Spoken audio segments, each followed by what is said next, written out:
एक गांव था देखने में सुंदर, लेकिन उसके पीछे छुपे थे ऐसे राजा जो किसी को भी कांपने पर मजबूर कर दें।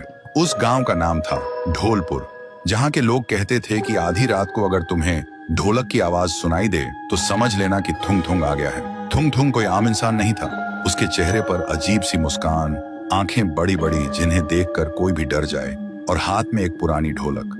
रात के ठीक 2 बजे वो गांव की गलियों में घूमता और अपनी ढोलक बजाता। आवाज सीधी कानों से दिल तक उतर जाती, धीमी, डरावनी और लगातार।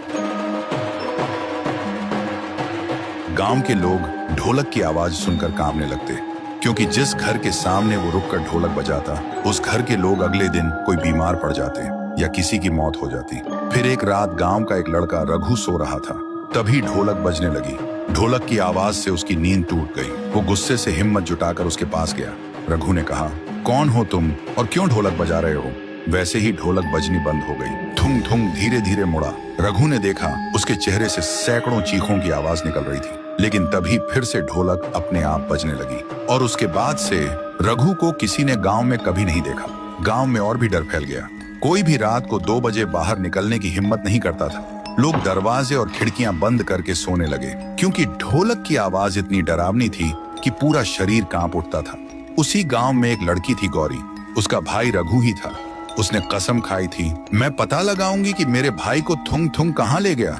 सुबह गौरी गांव के एक बुजुर्ग के पास गई और उसने पूछा, दादा, थुंग थुंग कौन है? बुजुर्ग कांपते हुए बोला, बेटी, थुंग थुंग कभी इस गांव का ढोल किया था, लेकिन 80 साल पहले एक शादी में ढोलक बजाते बजाते अचानक मर गया था। कहते हैं तब से उसकी आखिरी सांस उसी ढोलक में कैद हो गई, और तभी से वो आधी रात को ढोलक बजने लगती है। गौरी अब समझ गई थी कि वो एक भूत है, लेकिन फिर भी उसने तय किया कि वो उसी जगह जाएगी जहां वो शादी हुई थी। फिर रात के ठीक 2 बजे जब गांव में ढोलक बजनी शुरू हुई, गौरी ने हिम्मत जुटाई और उस आवाज के पीछे चलने लगी। अंधेरे में चलते चलते वो उस जगह तक पहुंच गई। वहां उसने देखा थुंग थुंग नाचते हुए बहुत जोर जोर से ढोलक बजा रहा था। गौरी ने कांपते हुए पूछा, मेरा भाई कहाँ है?